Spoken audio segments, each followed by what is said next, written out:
നമസ്കാരം. ബിഗ് സ്റ്റോറിയിലേക്ക് സ്വാഗതം. Biju രമേശിന്റെ car KM മാണിയുടെ ഔദ്യോഗിക വസതിയിലെത്തിയതായി വിജിലൻസിന് തെളിവ് ലഭിച്ചു. ഔദ്യോഗിക വസതിയിലെ ഗാർഡ് റൂമിൽ സൂക്ഷിച്ചിട്ടുള്ള വാഹന രജിസ്റ്ററിൽ നടത്തിയ പരിശോധനയിലാണ് ബിജു രമേശിന്റെ കാർ എത്തിയതായി രേഖപ്പെടുത്തിയിട്ടുള്ളത്. ബിജു രമേശിന്റെ കാറിൽ 2014 ഏപ്രിൽ 2-ന് രാജ്കുമാർ ഉണ്ണി 35 ലക്ഷം രൂപ KM മാണിയുടെ ഔദ്യോഗിക വസതിയിൽ എത്തിച്ചു നൽകിയെന്ന ഡ്രൈവർ അമ്പിളിയുടെ മൊഴിയുടെ അടിസ്ഥാനത്തിലായിരുന്നു പരിശോധന. അതേസമയം വിജിലൻസ് തന്റെ വീട്ടിലെത്തിയെന്ന വാർത്ത അടിസ്ഥാനരഹിതമാണെന്ന് മന്ത്രി KM മാണിയുടെ ഓഫീസ് അറിയിച്ചു. ബാർക്കോഴ കേസിൽ മന്ത്രി KM മാണിക്കെതിരെ നിർണായകമായ തെളിവാണ് വിജിലൻസ് അന്വേഷണ സംഘത്തിന് ലഭിച്ചിരിക്കുന്നത്. 2014 ഏപ്രിൽ 2-ന് രാവിലെ 6:30-ന് ബിജു രമേശിന്റെ ഉടമസ്ഥതയിലുള്ള KL 01 BB 7878 എന്ന നമ്പറിലുള്ള ടൊയോട്ട എത്തിയോസ് കാർ KM മാണിയുടെ ഔദ്യോഗിക വസതിയിൽ എത്തിയിരുന്നു എന്ന തെളിവാണ് വിജിലൻസ് സംഘത്തിന് ലഭിച്ചത്. KM മാണിയുടെ തിരുവനന്തപുരത്തെ ഔദ്യോഗിക വസതിയായ പ്രശാന്തിലെ ഗാർഡ് റൂമിൽ സൂക്ഷിച്ചിട്ടുള്ള വാഹന രജിസ്റ്ററിലാണ് വാഹനം വന്നുപോയതായി രേഖപ്പെടുത്തിയിട്ടുള്ളത്. ഈ തെളിവ് വിജിലൻസ് ശേഖരിച്ചു. 2014 മെയ് 2-ന് രാവിലെ ബിജു രമേശിന്റെ തിരുവനന്തപുരത്തെ ഹോട്ടലിൽ നിന്നും 35 ലക്ഷം രൂപ അടങ്ങിയ 2 ബാഗുകൾ ബിജു രമേശിന്റെ കാറിൽ ബാർ ഹോട്ടൽ അസോസിയേഷൻ സംസ്ഥാന പ്രസിഡന്റ് രാജ്കുമാർ ഉണ്ണി KM മാണിയുടെ വീട്ടിലെത്തി നൽകിയെന്ന് ബിജുവിന്റെ ഡ്രൈവർ അമ്പിളി വിജിലൻസ് സംഘത്തിന് മൊഴി നൽകിയിരുന്നു. ഇതിന്റെ അടിസ്ഥാനത്തിലാണ് ബാർക്കോഡ് അന്വേഷിക്കുന്ന വിജിലൻസ് SP സുകേശൻ കഴിഞ്ഞ ദിവസം മാണിയുടെ വസതിയിലെ വാഹന രജിസ്റ്റർ പരിശോധിച്ചത്. അമ്പിളി വിജിലൻസ് നൽകിയ മൊഴിക്ക് പിൻബലമേകുന്ന തെളിവാണ് വിജിലൻസിന് ഇപ്പോൾ ലഭിച്ചിരിക്കുന്നത്. ഇതോടെ ബാർക്കോഴ കേസിൽ KM മാണിയുടെ നില കൂടുതൽ പരുങ്ങലിലായതായി നിയമവിദഗ്ധർ ചൂണ്ടിക്കാട്ടുന്നു. തന്റെ ഔദ്യോഗിക വസതിയിൽ വിജിലൻസ് പരിശോധന നടത്തിയതിൽ പ്രതിഷേധമില്ലെന്നും നിയമത്തിന്റെ വഴിക്ക് പോകുമെന്നും KM മാണി പറഞ്ഞു. അതേസമയം ബിജു രമേശിന്റെ കാർ മന്ത്രി KM മാണിയുടെ വീട്ടിലെത്തിയെന്ന വാർത്ത അടിസ്ഥാനരഹിതമാണെന്ന് മന്ത്രിയുടെ ഓഫീസ് അറിയിച്ചു. ധനമന്ത്രിയുടെ ഓഫീസിൽ പ്രത്യേക ഔട്ട് പോസ്റ്റോ വാഹന രജിസ്റ്ററോ ഇല്ല. 6 മന്ത്രിമാർ താമസിക്കുന്ന ക്ലിഫ് ഹൗസ് കോമ്പൗണ്ടിലേക്ക് പ്രവേശിക്കുന്നിടത്താണ് ഔട്ട് പോസ്റ്റും രജിസ്റ്ററും സൂക്ഷിച്ചിരിക്കുന്നതെന്നും മന്ത്രിയുടെ ഓഫീസ് അറിയിച്ചു. റിപ്പോർട്ടർ, തിരുവനന്തപുരം. ഈ വിഷയമാണ് ഇന്ന് ബിഗ് സ്റ്റോറി ചർച്ച ചെയ്യുന്നത്. കോൺഗ്രസ് വക്താവ് ശ്രീ ജോസഫ് വാഴക്കൻ, ഡോക്ടർ സെബാസ്റ്റ്യൻ പോൾ, ജോസഫ് M പുതുശ്ശേരി, ശ്രീ ജേക്കബ് ജോർജ് എന്നിവരാണ് ഈ ചർച്ചയിൽ പങ്കെടുക്കുന്നത്. ശ്രീ ജോസഫ് M പുതുശ്ശേരി, KM മാണിയുമായി ബന്ധപ്പെട്ട് കൂടുതൽ തെളിവുകൾ, K ബാബുവിനെതിരെ പ്രത്യേക അന്വേഷണം, ബാർക്കോഴയുമായി ബന്ധപ്പെട്ട് UDF സർക്കാർ കൂടുതൽ പ്രതിസന്ധിയിലേക്ക് നീങ്ങുകയാണോ? പക്ഷേ ഞാൻ ഈ കാര്യത്തെ പൂർണ്ണമായും വിയോജിക്കുന്നു. കാരണം ഇതിനകത്ത് പുതുതായി എന്തെങ്കിലും കൂടുതൽ തെളിവുകൾ, പുതിയ തെളിവുകൾ എന്നൊക്കെ പറയുന്നത് പുതുതായി എന്തെങ്കിലും ഉണ്ടെന്ന് ഞാൻ കരുതുന്നില്ല. കാരണം പിന്നെ ഈ മന്ത്രിയുടെ വസതിയിൽ ആളുകൾ എത്തിയോ ഇല്ലയോ എന്നൊക്കെ ഉള്ളത് വേറെ പരിശോധന നടക്കട്ടെ. ബാർ ഹോട്ടൽ അസോസിയേഷന്റെ പ്രസിഡന്റ് തന്നെ പിന്നെ മാധ്യമങ്ങളിൽ വ്യക്തമാക്കിയത് എല്ലാവരും കണ്ടിട്ടുള്ളതാണ്. പല മന്ത്രിമാരെയും കാണാൻ പോയിട്ടുണ്ട്, പല ആവശ്യങ്ങൾക്ക് വേണ്ടി പോയിട്ടുണ്ട്. ഞാൻ സ്ഥിരമായി വന്നാൽ ബിജു രമേശിന്റെ ഹോട്ടലിലാണ് താമസിക്കാറുള്ളത്. ക്ഷേത്ര ദർശനത്തിന് ശേഷം ഏപ്രിൽ 2-ന് പല മന്ത്രിമാരെയും കണ്ടിരുന്നു. ഈ കാര്യങ്ങൾ സംസാരിക്കാൻ വേണ്ടി, ബാറുമായി ബന്ധപ്പെട്ട കാര്യങ്ങൾ സംസാരിക്കാൻ പോയിരുന്നു എന്ന് അദ്ദേഹം പറഞ്ഞത് മാധ്യമങ്ങളിൽ വന്നിട്ടുണ്ട്. അപ്പൊ സ്വാഭാവികമായും ഈ പറഞ്ഞതിനകത്ത് എന്തെങ്കിലും പുതുമയുണ്ടായെന്ന് ഞാൻ കരുതുന്നില്ല. എന്നാൽ റിപ്പോർട്ടർ ചാനൽ ഇപ്പോൾ പിന്നെ റിപ്പോർട്ട് ചെയ്തിരിക്കുന്ന വാർത്ത പൂർണ്ണമായും അടിസ്ഥാനരഹിതം, ഞാൻ അതിനപ്പുറത്തൊരു വാക്ക് ഉപയോഗിക്കുന്നില്ല എന്ന് ഞാൻ സൂചിപ്പിക്കട്ടെ. പ്രശാന്തിലെ സെക്യൂരിറ്റി ഗാർഡിന്റെ അടുക്കൽ സൂക്ഷിച്ചിരിക്കുന്ന രജിസ്റ്ററിൽ ഇത് രേഖപ്പെടുത്തിയിരിക്കുന്നു എന്നാണ് ഇപ്പോൾ പറഞ്ഞ വാർത്തയിൽ ഞാൻ കേട്ടത്. അത് പൂർണ്ണമായും അടിസ്ഥാനരഹിതമാണ്. പ്രശാന്തിൽ അങ്ങനെ ഒരു വാഹന രജിസ്റ്റർ സൂക്ഷിക്കുന്നില്ല, അങ്ങനെ ഒരു സംഭവമില്ല. ആ ഇല്ലാത്ത സംഭവം ഉണ്ട് എന്ന് വരുത്തി തീർത്തുകൊണ്ട് പുകമറ സൃഷ്ടിക്കാൻ ശ്രമിക്കുന്നത് ഒരു തരത്തിലും ശരിയല്ല എന്ന് മാത്രമാണ് എനിക്ക് ഈ അവസരത്തിൽ സൂചിപ്പിക്കാനുള്ളത്. അതിനപ്പുറത്തുള്ള എന്തെങ്കിലും പുതിയ കാര്യങ്ങൾ ഇതുമായി ബന്ധപ്പെട്ട് ഇതുവരെ ഉണ്ടായിട്ടുണ്ട്, ഇപ്പോൾ ഈ പറഞ്ഞതുമായി ബന്ധപ്പെട്ട് ഉണ്ടായിട്ടുണ്ട് എന്ന് ഈ പറഞ്ഞ റിപ്പോർട്ടുകളുടെ അടിസ്ഥാനത്തിൽ എനിക്ക് മനസ്സിലാക്കാൻ കഴിയുന്നില്ല. അതിനപ്പുറത്ത് നിങ്ങൾക്ക് എന്തെങ്കിലും ഉണ്ടെങ്കിൽ അത് ചൂണ്ടിക്കാണിച്ചാൽ ഞാൻ അതിനെക്കുറിച്ച് മറുപടി പറയാം. ശ്രീ ജോസഫ് M പുതുശ്ശേരി, ഇപ്പോൾ ക്ലിഫ് ഹൗസിന് മുമ്പിൽ ഒരു ഗാർഡ് റൂമുണ്ട്, അതുപോലെ ക്ലിഫ് ഹൗസിന് ശേഷം KM മാണിയുടെ വസതി, PJ ജോസഫിൻ്റെ വസതി, തിരുവഞ്ചൂർ രാധാകൃഷ്ണൻ്റെ വസതി, അതുപോലെ അനൂപ് ജേക്കബിൻ്റെ വീട്, ആ രീതിയിൽ 6 മന്ത്രിമാരുടെ വസതി ഈ ഭാഗത്തുണ്ട്. അതിന് ക്ലിഫ് ഹൗസിന് മുമ്പിലും ഒരു ഗാർഡ് റൂമുണ്ട്, പുറത്തും ഒരു ഗാർഡ് റൂമുണ്ട്. ഈ ഗാർഡ് റൂമിൽ ബിജു രമേശിൻ്റെ ഡ്രൈവർ അമ്പിളി എന്നാണോ KM മാണിക്ക് പണം കൊണ്ട് കൊടുത്തു എന്ന് പറയുന്ന 2014 ഏപ്രിൽ 2-ന് ബിജു രമേശിൻ്റെ കാർ KM മാണിയെ യുടെ വസതിയിലേക്ക് പോയിട്ടുണ്ട് എന്ന് ഗാർഡ് റൂമിലെ രജിസ്റ്ററിൽ രേഖപ്പെടുത്തിയിരിക്കുന്നു. ആ രജിസ്റ്ററിൽ തെറ്റായി അത് രേഖപ്പെടുത്തി എന്നാണോ താങ്കളുടെ വാദം? അതോ KM മാണിക്ക് വേണ്ടിയല്ല ആ വാഹനം വന്നത്, മറ്റേതെങ്കിലും മന്ത്രിമാരെ കാണാൻ വേണ്ടി വന്നു എന്നാണോ? ഏതാണ് താങ്കളുടെ വാദം? അല്ല, ഞാൻ പറഞ്ഞ വാദം അങ്ങേക്ക് മനസ്സിലായി കാണുമെന്ന് കരുതുന്നു. നിങ്ങളുടെ റിപ്പോർട്ടിൽ പ്രശാന്തിലെ ധനകാര്യമന്ത്രി KM മാണിയുടെ ഔദ്യോഗിക വസതിയായ പ്രശാന്തിലെ ഗാർഡ് റൂമിൽ സൂക്ഷിച്ചിരിക്കുന്ന രജിസ്റ്ററിൽ രേഖപ്പെടുത്തിയിരിക്കുന്നു എന്നാണ് ഇപ്പോഴത്തെ വാർത്തയിലും സൂചിപ്പിച്ചത്. ഏറ്റവും കുറഞ്ഞത് അതല്ല വസ്തുത എന്ന് തുറന്നു പറയാനെങ്കിലും ഉള്ള ഒരു സന്നദ്ധത നിങ്ങൾ പ്രകടിപ്പിക്കണം എന്നാണ് എനിക്ക് ഈ അവസരത്തിൽ സൂചിപ്പിക്കാനുള്ളത്. പ്രകാശ് പറയുന്നത് ക്ലിഫ് ഹൗസിന്റെ മുമ്പിലത്തെ ഇതിൽ ഉണ്ട് എന്നുള്ളതിനെ കുറിച്ചാണ് പ്രശാന്ത് പറഞ്ഞത്. ശ്രീ ജോസഫ് എം പുതുശ്ശേരി, ഇതിൽ രണ്ട് വാദങ്ങളാണ്. ഒന്ന്, KM മാണിയുടെ വസതിയിൽ പരിശോധന നടത്തി എന്നുള്ള ഒരു വാർത്ത, അത് വിജിലൻസുമായി ബന്ധപ്പെട്ട് പുറത്തു വരുന്നു. KM മാണിയെ ചോദ്യം ചെയ്യും എന്ന വാർത്ത വിജിലൻസുമായി ബന്ധപ്പെട്ട് പുറത്തു വരുന്നു. അതുപോലെ തന്നെ ഈ ഗാർഡ് റൂം രജിസ്റ്ററിൽ ഈ 2014 ഏപ്രിൽ 2-ന് ബിജു രമേശിൻ്റെ ഡ്രൈവറുടെ ആ വാഹനം അവിടെ ഉണ്ടായിരുന്നു, ബിജു രമേശിൻ്റെ കാർ അവിടെ ഉണ്ടായിരുന്നു, അതിൽ കടന്നുപോയി KM മാണിയുടെ വസതിയിലേക്ക് എന്ന് രജിസ്റ്ററിൽ രേഖപ്പെടുത്തി കടന്നുപോയി എന്ന ആ വിജിലൻസിൻ്റെ കണ്ടെത്തൽ. ഈ കണ്ടെത്തലുകളുടെ അടിസ്ഥാനത്തിലാണ് ഈ വാർത്ത. നിങ്ങളുടെ ഭാഗത്തു നിന്നുള്ള വിശദീകരണമുണ്ട്, KM മാണിയുടെ വസതിയിൽ ഈ കാർ എത്തിയിരുന്നില്ല എന്ന KM മാണിയുടെ ഓഫീസിൻ്റെ വിശദീകരണവും ഞങ്ങൾ വാർത്തയിൽ കൊടുത്തിട്ടുണ്ട്. ഒപ്പം വിജിലൻസിൽ നിന്ന് ലഭിക്കുന്ന വിവരങ്ങളുമുണ്ട്. അപ്പോൾ ഇതെല്ലാം പൂർണ്ണമായി തെറ്റാണ് എന്നാണ് താങ്കളുടെ വാദം? അല്ല, ഞാൻ പറഞ്ഞത് നിങ്ങൾക്ക് വിജിലൻസിനോട് വെരിഫൈ ചെയ്ത്, അല്ലെങ്കിൽ പ്രകാശ് തയ്യാറാണെങ്കിൽ ഞാൻ നിങ്ങളെ ക്ഷണിക്കുന്നു. ധനകാര്യമന്ത്രി മാണി സാറിനടക്കം ഞാൻ മനസ്സിലാക്കുന്നിടത്തോളം ഏതെങ്കിലും മന്ത്രിമാരുടെ ഔദ്യോഗിക വസതിയിൽ വരുന്ന കാറുകളുടെ ഇത് രേഖപ്പെടുത്തുന്ന ഒരു രജിസ്റ്റർ ഉണ്ട് എന്ന് ഞാൻ കരുതുന്നില്ല. ഏതായാലും ഒരു കാര്യം ഞാൻ ഉറപ്പിച്ച് പറയാം, ധനകാര്യമന്ത്രിയുടെ വസതിയിൽ അങ്ങനെ ഒരു രജിസ്റ്റർ ഇല്ല. അങ്ങനെ ഇല്ലാതിരിക്കെ ഒരു വലിയ പുകമറ സൃഷ്ടിക്കാൻ വേണ്ടി ധനകാര്യമന്ത്രിയുടെ ഔദ്യോഗിക വസതിയായ പ്രശാന്ത് എന്ന് തന്നെ പറഞ്ഞുകൊണ്ട് പ്രശാന്തിൽ സൂക്ഷിച്ചിരിക്കുന്ന രജിസ്റ്ററിൽ ഇതുണ്ട് എന്നൊക്കെ പറയുമ്പോൾ ഇത് വലിയ ഒരു അനാവശ്യമായ ചിത്രീകരണത്തിന് വേണ്ടി ഉപയോഗിക്കുന്നു എന്ന കാര്യം പറയാൻ വേണ്ടിയാണ് ഞാനിത് പറഞ്ഞത്. ഞാൻ അതിനു മുമ്പ് ഇത് സംബന്ധിച്ച എന്റെ വിശദീകരണം വളരെ വ്യക്തമാണ്. ദയവായി താങ്കൾ തുടരുക. ശ്രീ ജോസഫ് വാഴക്കൻ, രണ്ട് കാര്യങ്ങൾ. ഒന്ന്, ബാർക്കോഴയുമായി ബന്ധപ്പെട്ട അന്വേഷണം മുന്നോട്ട് പോകുമ്പോൾ അതിൻ്റെ പരിശോധന വിജിലൻസ് നടത്തുകയും അതുമായി ബന്ധപ്പെട്ട വാർത്തകൾ പുറത്തു വരികയും ചെയ്യുമ്പോൾ ഇപ്പോൾ ജോസഫ് എം പുതുശ്ശേരിയെപ്പോലുള്ളവർ നൽകുന്ന ഇത്തരം വിശദീകരണങ്ങളും വാദങ്ങളും. മറ്റൊന്ന്, കെ ബാബുവിനെതിരെ അന്വേഷണം നടത്തേണ്ട ഒരാവശ്യവുമില്ല എന്ന് കോൺഗ്രസ് ആവർത്തിക്കുമ്പോൾ തന്നെ ഇപ്പോൾ കെ ബാബുവിനെതിരെ ഒരു പ്രത്യേക അന്വേഷണം നടത്തേണ്ടി വന്നിരിക്കുന്നു. ആ പ്രത്യേക അന്വേഷണം നടത്തേണ്ടത് തന്നെ ഇത് രണ്ടും ഒന്നിച്ചന്വേഷിച്ചാൽ മതി എന്ന നിലപാട് ഭരണ നേതൃത്വത്തിൽ അതിൽ വിജിലൻസിനുണ്ടായിരുന്നുവെങ്കിൽ നമുക്ക് ലഭിക്കുന്ന വാർത്തയനുസരിച്ച് KM മാണിയുടെ ശക്തമായ വിയോജിപ്പ് ഇത് രണ്ടും ഒന്നിച്ച് അന്വേഷിക്കേണ്ടതില്ല. ആ വിയോജിപ്പിൻ്റെ അടിസ്ഥാനത്തിൽ കെ ബാബുവിനെതിരെ ഒരു പ്രത്യേക അന്വേഷണം വരുന്നു.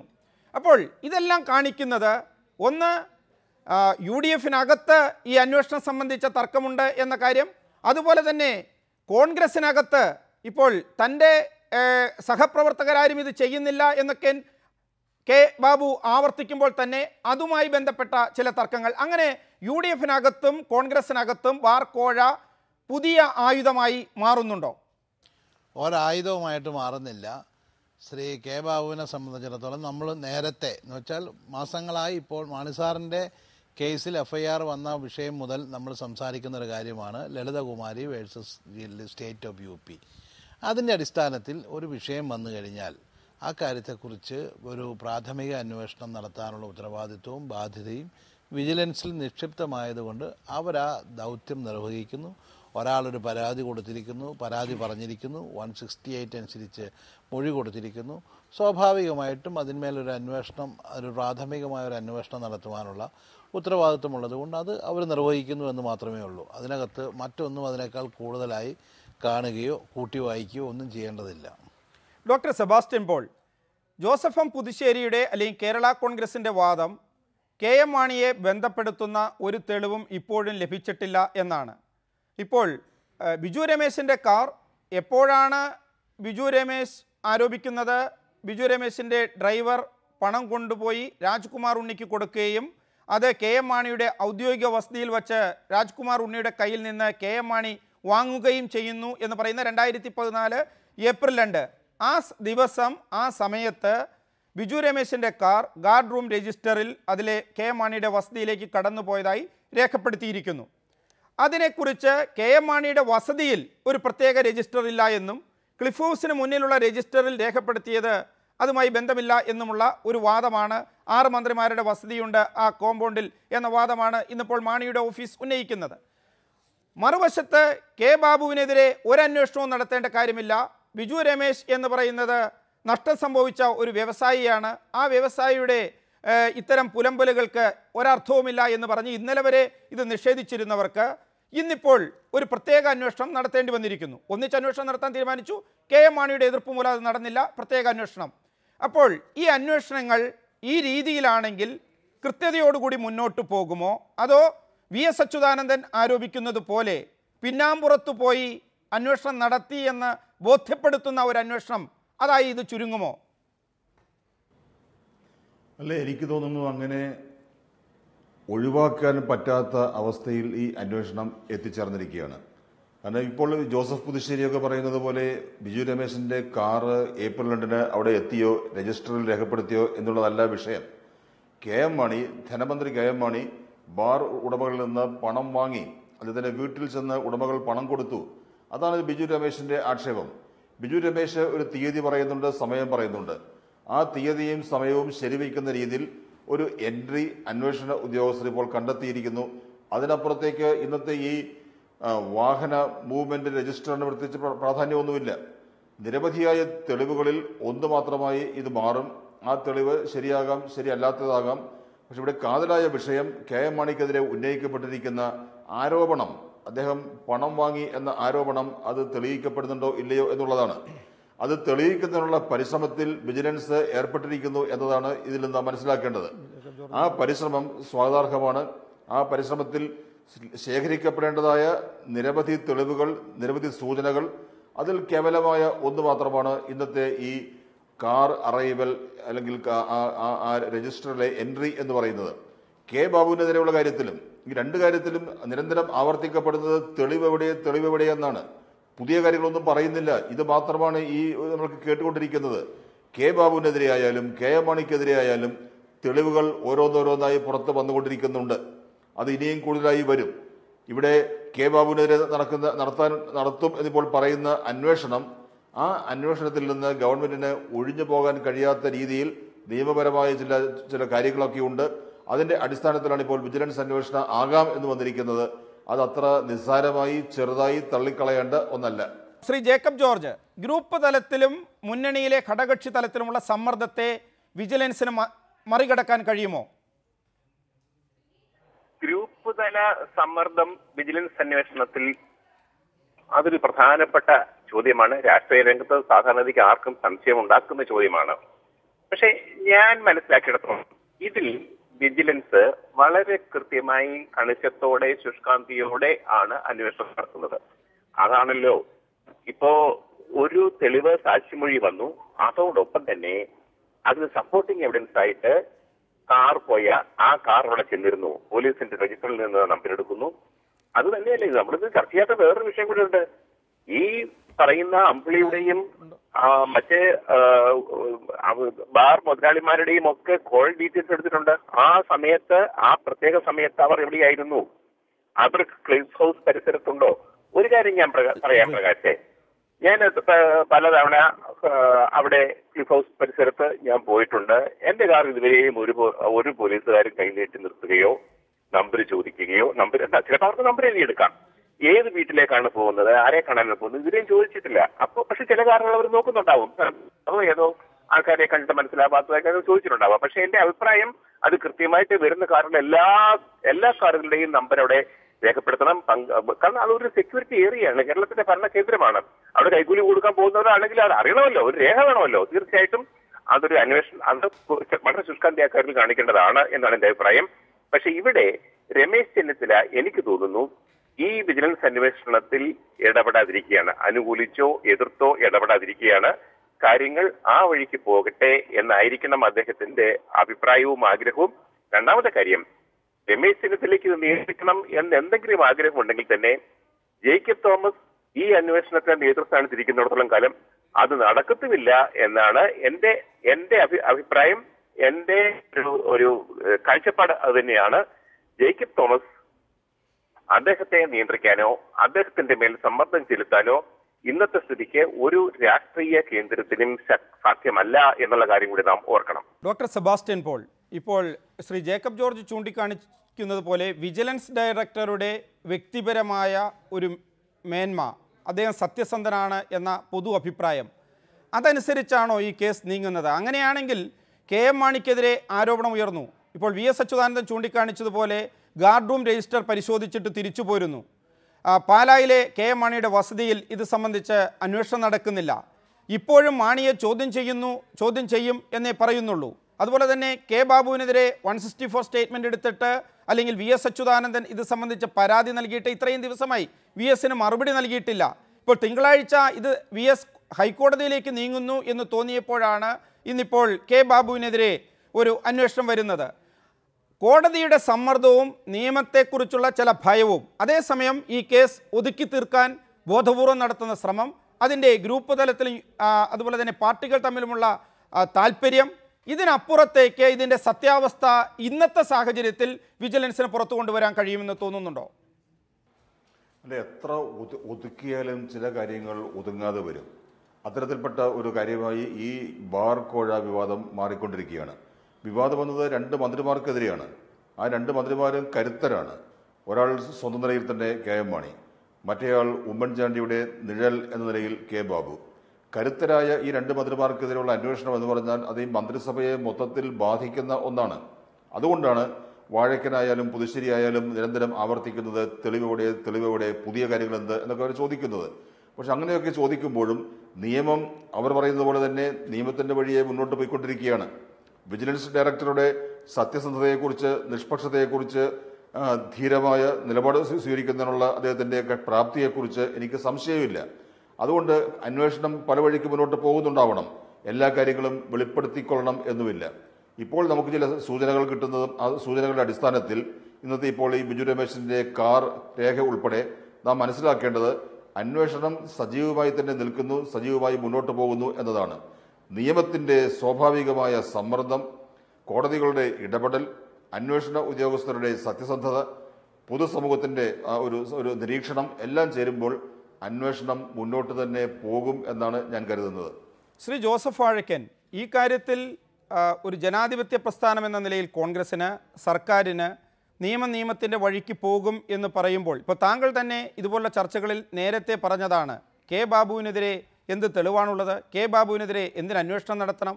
പക്ഷേ അന്വേഷണം നടത്തേണ്ട ഒരു സാഹചര്യത്തിലേക്ക് വന്നിരിക്കുന്നു. അതുപോലെ തന്നെ മാണിക്കെതിരെ ഇഷ്ടപ്പെട്ടാലും ഇഷ്ടപ്പെട്ടില്ലെങ്കിലും തെളിവുകൾ അന്വേഷിച്ചാൽ പുറത്തു വരുന്ന ഒരവസ്ഥ ഉണ്ടായിരിക്കുന്നു. ബിജു രമേശ് കളവ് പറയുന്നു എന്ന് കോൺഗ്രസും UDF നേതൃത്വവും ആവർത്തിക്കുമ്പോൾ തന്നെ അദ്ദേഹം പറഞ്ഞ കാര്യങ്ങൾ അതിന് തെളിവുള്ളതാണ്, ആ സമയത്ത് ഇന്ന കാര്യങ്ങൾ സംഭവിച്ചതാണ് എന്നതിൻ്റെ വിവരങ്ങൾ പുറത്തു വരുന്നു. ഈ സാഹചര്യത്തിൽ സത്യസന്ധമായി അന്വേഷണം പൂർത്തീകരിക്കത്തക്ക രീതിയിൽ മന്ത്രിമാരെ മാറ്റി നിർത്തുക, എന്നിട്ട് അന്വേഷണം പൂർത്തീകരിച്ച് അവർ കുറ്റക്കാരല്ലെങ്കിൽ തിരിച്ചു വരാൻ അവസരമൊരുക്കുക, അതിനെന്തുകൊണ്ട് കോൺഗ്രസും UDF നേതൃത്വവും തയ്യാറാകുന്നില്ല?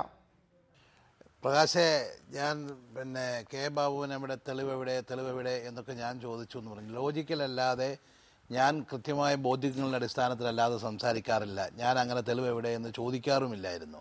ഞാൻ പറഞ്ഞിട്ടുള്ളത് ശ്രീ ബിജു രമേശ് 164 അനുസരിച്ച് സ്റ്റേറ്റ്മെൻറ്റ് കൊടുത്തിരിക്കുന്നു. ആ സ്റ്റേറ്റ്മെൻറ്റ് വിജിലൻസ് അതിൻ്റെ കോപ്പി ചോദിക്കുന്നു, അവരത് നോക്കുന്നു, പരിശോധിക്കുന്നു, പിന്നീടുള്ള നടപടിയിലേക്ക് പോകുന്നു. അതിനല്ലാതെ അതിനു മുമ്പ് നിങ്ങൾ ബഹളം വെച്ചതുകൊണ്ട് കാര്യമുണ്ടാവില്ല. അതിൻ്റെതായ നടപടിക്രമങ്ങളുണ്ട്. അതനുസരിച്ച് മാത്രമേ ഇക്കാര്യത്തിൽ മുന്നോട്ട് പോകാനാവൂ. കാരണം 164 ഉണ്ടാകുന്നതിന് മുമ്പ് അദ്ദേഹം ഈ കാര്യത്തെക്കുറിച്ച് പറഞ്ഞിട്ടില്ല, വ്യക്തമായി പറഞ്ഞിട്ടില്ല. അവിടെ ഞാൻ എപ്പോഴും പറയാറുള്ള പോലെ ഒരു ഡിസംബർ 31 ന്യൂ ഇയർ ആഘോഷവേളയിൽ ആരോ അങ്ങോട്ടോ ഇങ്ങോട്ടോ സംസാരിക്കുകയും മുക്കലും മൂളലും നടത്തുന്ന ഒരു അവ്യക്തമായിട്ടുള്ള ഒരു CD ആണ് ഉണ്ടായത്. ആ CD-ന്മേലാണ് ശ്രീ അച്യുതാനന്ദൻ ആദ്യം അന്വേഷിക്കണമെന്ന് പറഞ്ഞത്. വിജിലൻസ് അത് അന്വേഷിച്ചിട്ട് പറഞ്ഞു ഈ CD-യിൽ ഒട്ടും വ്യക്തമല്ല, ഒരു കാര്യവും വ്യക്തമല്ല, ആരോട് എന്ത് സംസാരിക്കുന്നു എന്നുള്ളത് പോലും വ്യക്തമല്ല, അതുകൊണ്ട് ഇതിന്മേലെ അന്വേഷിക്കാൻ കഴിയില്ല എന്ന് പറഞ്ഞു. അതിനുശേഷമാണ് 164 വന്നത്. അതിനകത്താണ് ഈ രീതിയിലുള്ളൊരു ആരോപണം വന്നത്. അതിൻ്റെ കോപ്പി അവർക്ക് കിട്ടിക്കഴിഞ്ഞ് അവർ അടുത്ത നടപടിയിലേക്ക് പോയി.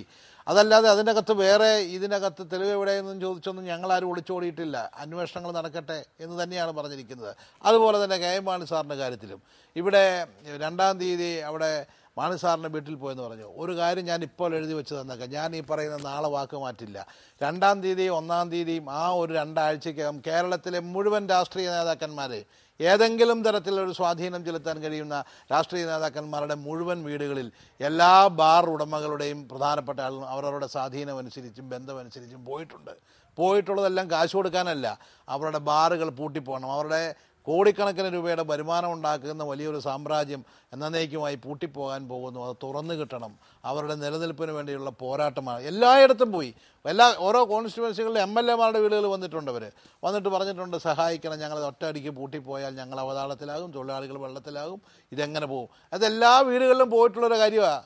അതിനെ സംബന്ധിച്ച് ഒരാൾ പിന്നീട് കുറച്ച് ദിവസങ്ങൾക്കും മാസങ്ങൾക്കും ശേഷം ഒരു ആരോപണം ഉന്നയിക്കുമ്പോൾ ശ്രീ വാഴക്കൻ, ഇപ്പോൾ താങ്കൾ പറയുന്നത് അതിന്റെ അർത്ഥത്തിൽ യുക്തിഭദ്രമാണ് അവർ സമീപിച്ചിരുന്നു എന്ന്. അപ്പോൾ ജോസഫ് എം പുതുശ്ശേരിയും അല്ലെങ്കിൽ KM മാണിയും പണം വാങ്ങിയതോ വാങ്ങാത്തതോ അതവിടെ നിൽക്കട്ടെ, ഈ ബാർ ഹോട്ടൽ അസോസിയേഷൻ്റെ ബിജു രമേശിൻ്റെ വാഹനം അവിടെ വന്നതായിട്ടോ കണ്ടതായിട്ടോ സമ്മതിക്കുന്നില്ല. താങ്കൾ പറഞ്ഞതുപോലെ പണം വാങ്ങിയിട്ടില്ല, ഒരു സഹായം അഭ്യർത്ഥിച്ചാണ് വന്നതെങ്കിൽ അത് സമ്മതിക്കണമല്ലോ. അവിടെ 6 മന്ത്രിമാരുടെ വസതിയുണ്ട് ഈ പറയുന്ന കോമ്പൗണ്ടിൽ. അതിലെന്തുകൊണ്ട് KM മാണിയുടെ മാത്രം പേര് പറയുന്നു? എന്നാൽ PJ ജോസഫിന് ഞങ്ങൾ പണം കൊണ്ടു കൊടുത്തു, അല്ലെങ്കിൽ അനൂപ് ജേക്കബിന് പണം കൊണ്ടു കൊടുത്തു, തിരുവഞ്ചൂർ രാധാകൃഷ്ണൻ പണം കൊടുത്തു എന്ന് പറയുന്നില്ല. അതെന്തുകൊണ്ട് സംഭവിക്കുന്നു? അപ്പോൾ അതെന്തുകൊണ്ടാണ് അത് ഞങ്ങളുടെ വസതിയിലേക്കല്ല എന്ന് പറയുകയും വിജിലൻസ് അന്വേഷണവുമായി മുന്നോട്ട് പോവുകയും ചെയ്യാത്തത്? അത് നിങ്ങൾക്ക് മനസ്സിലായില്ലേ? ഇതിൻ്റെ ആദ്യഘട്ടത്തിലുണ്ടായ ഒരു വിഷയമാണ് അത് പ്രകാശ് അത് മറന്നുപോയിട്ടില്ല. ഇതിൻ്റെ ആദ്യഘട്ടത്തിൽ ഈ മാണി സാർ അന്ന് മന്ത്രിസഭയിൽ എതിർത്തത് കൊണ്ടാണ് ഇവരുടെ ബാറ് തുറക്കാനുള്ള അനുമതി കിട്ടാതെ പോയതെന്നുള്ളതാണ് ഇവരുടെ ആരോപണം. അതിന്മേലാണല്ലോ മാണി സാർ ഇന്നലെ വൈരാഗ്യം ആരംഭിച്ചത്. അതിൻ്റെ പേരിലാണല്ലോ മാണി സാറിന് മേൽ ആരോപണം വരുന്നത്. അത് തുടർന്നാണ് ഈ കാര്യങ്ങൾ ഉണ്ടായത്. അങ്ങനെയാണെങ്കിൽ കെ ബാബുവിനെതിരെ എന്താണ് വൈരാഗ്യം? കഴിഞ്ഞ 3-4 മാസമായി അങ്ങോട്ടും ഇങ്ങോട്ടുമുള്ള വെല്ലുവിളികളും ചർച്ചകളും ഒക്കെ ഉണ്ട്, പല കാര്യങ്ങളും ഉണ്ട്. അതിൻ്റെയൊക്കെ പേരിൽ ഉണ്ടാക്കിയിരിക്കുന്ന ഓരോന്നും സൃഷ്ടിക്കപ്പെടുന്ന കഥകളും കാര്യങ്ങളുമാണ്. ഇതൊക്കെ വരാൻ പോകുന്നത്. അന്വേഷിക്കട്ടെ, ഇതിനൊക്കെ വിജിലൻസ് എൻക്വയറി നടത്തുന്നുണ്ടല്ലോ. എൻക്വയറി നടക്കുമ്പോൾ അറിയാമല്ലോ. ഇപ്പോൾ ആ ഉദ്യോഗസ്ഥന്മാരെ കുറിച്ചോ അവരുടെ സത്യസന്ധതയെക്കുറിച്ചോ ഒന്നും ആർക്കും സംശയമൊന്നും. വളരെ നന്ദി ശ്രീ ജോസഫ് വാഴക്കൻ, ഡോക്ടർ സെബാസ്റ്റ്യൻ പോൾ, ജോസഫ് എം പുതുശ്ശേരി, ജേക്കബ് ജോർജ് ഈ ചർച്ചയിൽ പങ്കെടുത്തതിന്. ബിഗ് സ്റ്റോറി ഇവിടെ അവസാനിക്കുന്നു. നമസ്കാരം.